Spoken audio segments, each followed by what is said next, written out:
तो चलिए कौन कौन मेहमान मेरे साथ जुड़ चुके हैं परिचय करा दूं आपका फौरन। आचार्य विक्रमादित्य हैं, हिंदू धर्माचार्य हमारे साथ जुड़ चुके हैं। एहसान अब्बासी हैं, राष्ट्रीय अध्यक्ष हैं पसमादा मुस्लिम समाज के, हमारे साथ जुड़ चुके हैं। और मनमोहन गामा नेता AIMIM के हमारे साथ जुड़ेंगे थोड़ी देर में। मोहम्मद उस्मान इस्लामिक स्कॉलर हैं, हमारे साथ जुड़ चुके हैं। हालांकि पहला तो मनमोहन गामा से मेरा सवाल था, लेकिन जैसे ही वो जुड़ते हैं मैं उनके पास आऊंगी। लेकिन मोहम्मद उस्मान आप ही से शुरुआत कर लेती हूं। ये जो बयान आ रहे हैं ऐसे में, इसे कैसे समझा जाए कि ये वाकई इंटेंशनली दिए जा रहे हैं या ये फायदा पहुंचाने की एक रणनीति है, या ये पूरी हाई कमान से लिखी गई स्क्रिप्ट है? देखिए, ओरिजिनली अगर हम किसी बयान की बात करें किसी के भी बारे में, तो बयान का असली मकसद तो जो बयान देता है वही बता सकता है कि मेरा असली मकसद क्या है। अलबत्ता दूसरा तो कोई भी हो, वो अपने नजरिए से उसका अर्थ या अनर्थ करता रहता है और कर देता है। लेकिन मैं इस सब में इस जो ये मुंबरा को हरा करने वाला जो बयान है, मैं इसका बिल्कुल समर्थन नहीं कर रहा हूं। अलबत्ता मैं रंग के आधार पर, क्योंकि रंग को लेकर एक बयान है, तो मैं इस पर एक बात अपनी अगर शुरू करूं तो इस बात से करना चाहूंगा कि भगवा रंग हिंदू होता तो सूरज मुस्लिमों को ताव न देता, हरा रंग मुस्लिम होता तो पेड़ हिंदुओं को छाव न देता, और मुझसे बात करनी हो या हिंदुस्तानियों से बात करनी हो तो बस इंसानियत की बात करो, क्योंकि कोई सच्चा हिंदुस्तानी उस्मान कभी नफरती लोगों को भाव न देता। तो ये अगर हम केवल हरे रंग के आधार पर अगर हम बात करें तो कोई चिढ़ने की बात नहीं है। हमारे तिरंगे में भी हरा रंग मौजूद है, सफेद सच्चाई लेकिन का अगर कोई उसका इस्तेमाल गलत तरीके से करे तो ऐतराज तो होना चाहिए ना उस्मान साहब। इसका प्रतीक है। नहीं, अब उन्होंने मेरे हिसाब से तो इसकी माफी भी मांगी है, लेकिन जहां तक हरे रंग का करके ताल्लुक है तो ये, लेकिन आपने शुरू में ये भी कह दिया कि आप इसका समर्थन नहीं करते, उनकी माफी की सराहना भी कर रहे हैं, हरे रंग की व्याख्या भी आपने कर दी। माफी तो एक पक्ष आप तय कर लीजिए, फिर मैं दोबारा आपके पास आऊंगी। एहसान अब्बासी आपके पास में आ रही हूं, मैं आऊंगी उस्मान साहब आपके पास, इतने तय कर लीजिएगा आप।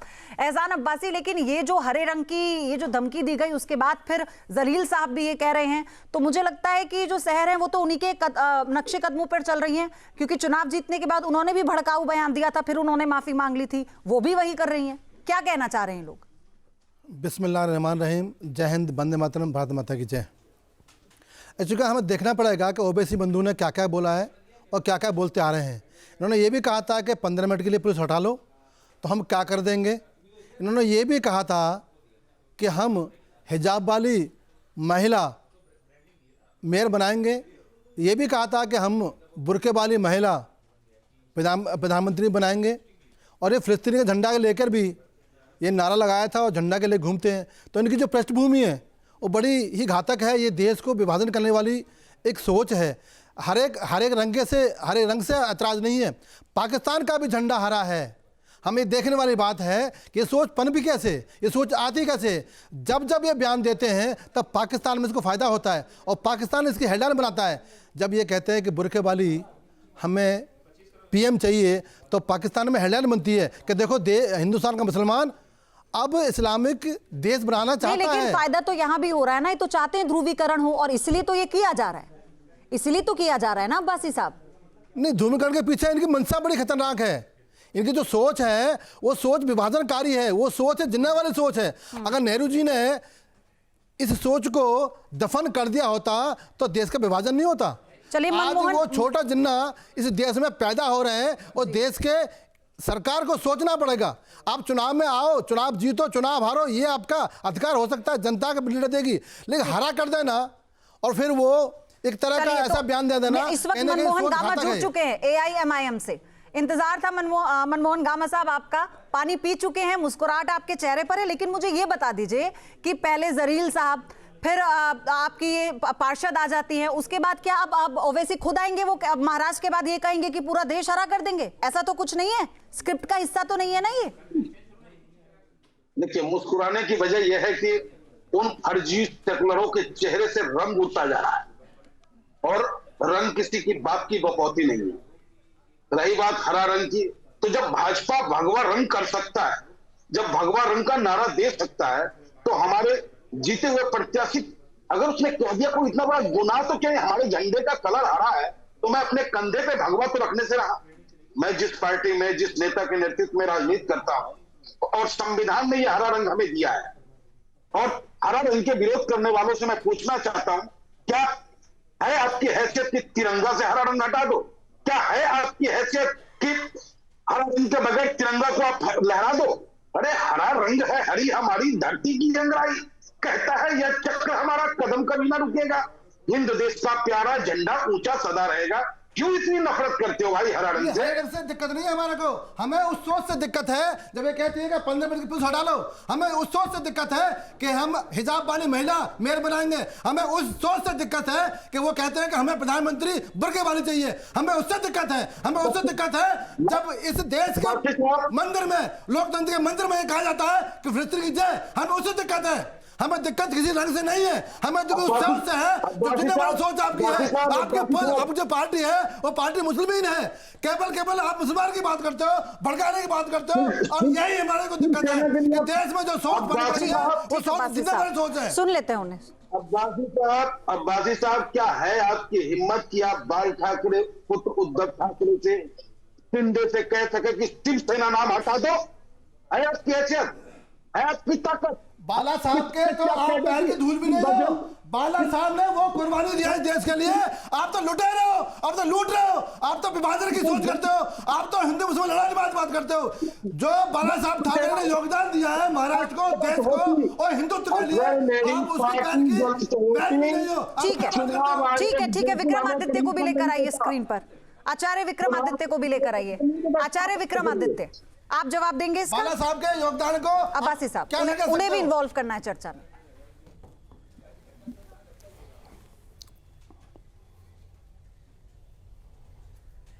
देखिए, सबसे पहले तो मैं कहूंगा कि जिस प्रकार का अलग-अलग प्रलाप किया जा रहा है, ये सोच बिल्कुल सही है, कहीं ना कहीं से तो आ रही है। इससे पहले गजवाए हिंद की जो सोच थी, जो हर मदरसे में पढ़ाई जाती है, ये वही सोच है जो आज उपस्थित कर रहे हैं। अब इन्होंने रंग पे ला दिया है, गजवा ए हिंद करने की बजाय अब इन्होंने रंग पे ला दिया है। और रंग, एक बात तो सनातन के सारे रंग हैं। सनातन हरे के, ना तो हरे से घृणा करता, ना लाल से घृणा करता, ना सफेद से घृणा करता, सब रंग सनातन के ही हैं। और जहां से आप बात कर रहे हो वहां तो बेरंग है, वहां तो कोई रंग ही नहीं है, वहां तो कोई रंग नाम की चीज ही नहीं थी जहां से आप आए हैं। हमारे हरे रंग को पकड़ के, सनातन के, हिंदुस्तान के हरे रंग को पकड़ कर कहने लगे ये हमारा है, वो तुम्हारा है। ये बात आपने करी, लेकिन ये सोच लें एक बार, गजवाए हिंद की फिलॉसफी जो लेकर आ रहे हैं उनके लिए इस बात को साफ साफ मान लें, 1000 साल तक आप लगातार हिम्मत करते रहे। आपके बादशाह अकबर आए, बादशाह हुमायूं आए, बादशाह औरंगजेब आए, अनेक प्रकार के आतताई आए, किसी के बाप में दम नहीं था गजवाए हिंद कर पाए। अब तो भूल जाओ, गजवाए हिंद कभी ना हुआ है ना होगा। और आप जो कहते हैं ना 15 मिनट की बात लगातार अभी हो रही थी, 15 मिनट पुलिस हटवा लो, हटी थी एक बार 92 में ऐसी सफाई हुई कि 500 साल का कलंक विध्वंस कर दिया गया। तो आप ये 15 मिनट की दुहाई मत देना, तो इसलिए क्योंकि जो आप बोलते हो वो आप पे उल्टी पड़ने वाली है। इस देश को तोड़ने की बात ना करो। अब्बासी साहब इसका जवाब दे रहे हैं, लेकिन मेरे सवाल के साथ दीजिएगा एहसान अब्बासी इसका जवाब ये कि आपके सारे नेताओं के जो बयान होते हैं इतने अकड़ में क्यों होते हैं, उनका लहजा इतने धमकाने वाला क्यों होता है? इससे तो इनकार नहीं करेंगे आप। बहन जी, मैं गुरु जी को प्रणाम करते हुए उनसे मैं बस इतना पूछना चाहता हूं कि एक तरफ तो आप हमें बाबर, अकबर, औरंगजेब से जोड़ रहे हो, क्या इस हिंदुस्तान के मुसलमान का अकबर औरंगजेब से क्या लेना देना, मैं आपसे पूछना चाहता हूं।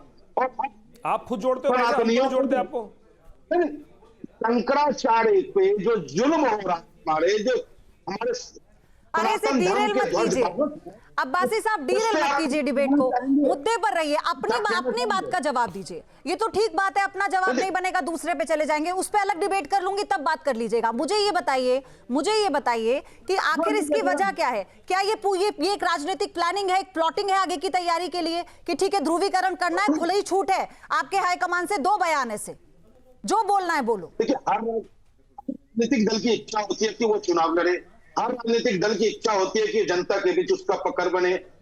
क्या कभी आप बहन मायावती जी से कह सकती हैं कि आपने क्यों कहा था तिलक तराजू और तलवार इनको मारो जूते 4? तो सबका अपना अपना स्टैंड है। हम समाज के लिए राजनीति कर रहे हैं, देश की मजबूती के लिए राजनीति कर रहे हैं। हिंदुस्तान में दबे कुचले पिछड़े, जहां तक अब तक विकास की इंगा नहीं पहुंच सकी, जहां तक अब तक संविधान से मिले अधिकार उसको नहीं मिल सके, वो अधिकार को दिलाने चले हैं और लोग हमारी बात तो मुस्लिम कार्ड खेलकर दिलाएंगे अधिकार, मुस्लिम कार्ड खेलकर हर बार।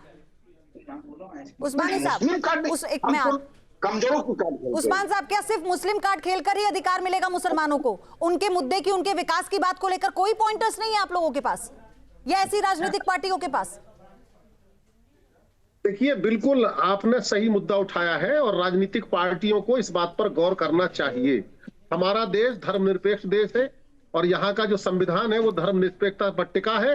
अगर कोई धर्म के आधार पर, नस्ल के आधार पर, वर्ण के आधार पर, जाति के आधार पर, भाषा के आधार पर, क्षेत्र के आधार पर हमारे देश के नागरिकों में या देश में कहीं भी किसी स्तर पर अगर भेद करने की बात करता है तो वो गलत है। रहा केवल रंग भर के आधार पर जो ये तूल देने की बात की जा रही है, मैं इस मुद्दे को इस लायक नहीं मानता कि ये कहीं डिबेट के लायक हो, लेकिन ये एक तरह की नूरा कुश्ती जैसी है।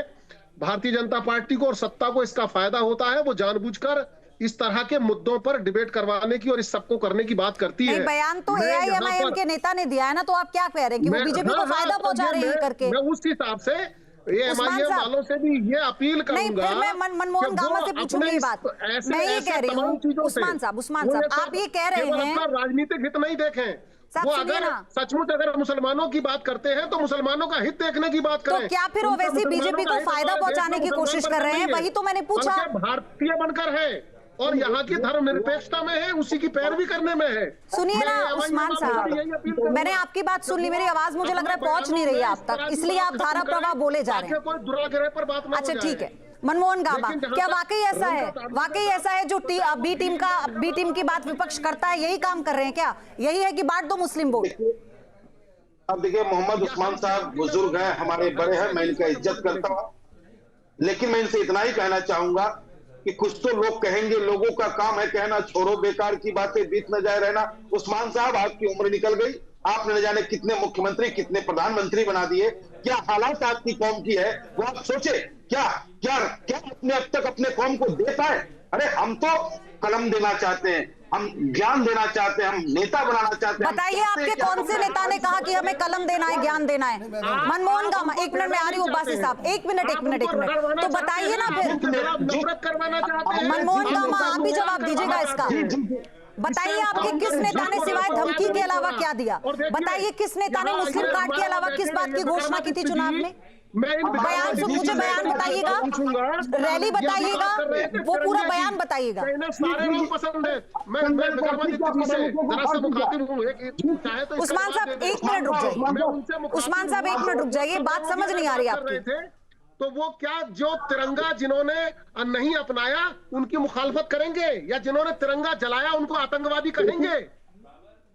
बिल्कुल कहेंगे, बिल्कुल कहेंगे। जो तिरंगा का नहीं वो हमारा आपसे नहीं कह रहा मैं विक्रमादित्य जी से पूछ रहा हूँ। अरे आपसे नहीं, आप विक्रमादित्य जी से पूछ रहा हूँ। इन्होंने तिरंगे की बात की, सारे रंगों की बात की। ठीक है उस्मान साहब, आपके सवाल का जवाब मैं लूंगी, लेकिन मनमोहन गामा से पहले मैं रिएक्शन ले लूं इस बात पर। मनमोहन गामा, इनसे पूछिए ये सवाल, मेरा साथ दीजिए, इनसे पूछिए। सर मुझे आपकी आवाज, अगर आवाज नहीं पहुंच रही उस्मान साहब तक तो ठीक कीजिए, वरना उनकी ऑडियो कम कीजिए। मनमोहन गामा जवाब दीजिएगा। बहन जी, मेरा ये कहना है कि आप क्यों नाहक में हमें बदनाम करते हो? अब आप अभी तो ये अंगड़ाई ही है, उत्तर प्रदेश में जब बाकी लड़ाई है, उत्तर प्रदेश में हम और जबरदस्त तरीके से भगवान पर भारी पड़ने जा रहा है। हमें बदनाम न करे कि हम भाजपा की मदद कर रहे हैं। अरे भाजपा और मेरा तो नदी का दो किनारा जैसा नहीं, तो बयान बता दीजिए ना, मैं तो कह रही हूँ आपको, बताइए ना। आपने कहा कि कोई सोचने वाला, अगर आप ही रहनुमा हैं मुसलमानों के साहब, तो बता दीजिए ना। मैं जवाब दे रहा हूं। जिस नेता को लेकर के बार बार हमें ट्रोल करने का काम करते हैं कि 15 मिनट का समय, हाथ कंगन को अरसी का, पढ़े लिखे को फारसी का, चले आप हमारे साथ हैदराबाद में हजारों बच्चों को फ्री शिक्षा देने का काम हमारा नेता करता है। सिर्फ भाषणों में नहीं, धरातल पे काम करता है। और अभी हैदराबाद में ताकत जनता ने दिया, वहां काम कर रहे हैं। महाराष्ट्र में ताकत मिली है, वहां भी काम करेंगे। अब उत्तर प्रदेश में ताकत मिला, यहां भी आप देखेंगे कि गरीब बच्चों के हाथों में हम कलम देने का ही काम करें।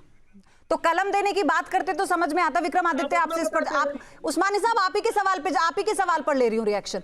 विक्रमादित्य, फिर आ रही हूँ आपके पास। जी देखिए, यहां पर जो बात की जा रही है कि राष्ट्रीय एकता की बात, मुझे पता है कितनी राष्ट्रीय एकता की बात करते हैं, जिन लोगों को वंदे मातरम बोलने में शर्म आती है, झंडा लेके चलने में दिक्कत आती है, झंडे के ऊपर जिस प्रकार से आप देखें कश्मीर के अंदर कैसे कौन है वो लोग जो झंडा जला देते हैं, भारत के झंडे का सम्मान नहीं करते, वंदे मातरम नहीं बोलते हैं, यहाँ टीवी पे आकर स्वांग बज के बैठ जाते हैं। एक समाजवादी पार्टी के नेता थे, वो कहते थे पार्लियामेंट के अंदर बोला उन्होंने। अरे भाई पार्लियामेंट के अंदर उन्होंने बोला। अरे आपको याद होगा पार्लियामेंट एमपी साहब थे, संभल के एमपी साहब, संभल के एमपी साहब थे, बोलते थे जब मुझे वंदे मातरम जो हो रहा होता है, जनगण मन हो रहा होता है, मैं अंदर जाता ही नहीं। साफ टीवी पर आके बोल रहे हैं आपके कौम के नुमाइंदे जो है, जो पार्लियामेंट पहुंचते हैं, और तो और आपके नुमाइंदे, पार्टी के नुमाइंदे जो है, आपके लोग के नुमाइंदे जो है, वहां जाके फिलिस्तीन ले आते हैं। और मुझे बताइए ना क्या स्थिति है, जिहाद की बात करते हैं। सबसे पहले आप इसका जवाब दो। स्थिति ये है विक्रमादित्य और उस्मानी साहब कि आप लोग यहाँ पर भी वही कर रहे हैं, जिस चीज की मुखालफत आप कर रहे हैं, आप लोग वही कर रहे हैं। सुनिए जरा अपनी अपनी बातें। अब क्या आप लोगों ने कहा है, आप लोग जिसकी मुखालफत करने के लिए बैठे थे, आपने वही तो किया, और इसी का फायदा मिलता है ऐसी राजनीतिक पार्टियों को, और इसीलिए मनमोहन गामा जैसे लोग मुस्कुरा रहे हैं। उन्हें पता है उनका आधा काम तो आप ही कर देंगे। देशद्रोही कहोगे?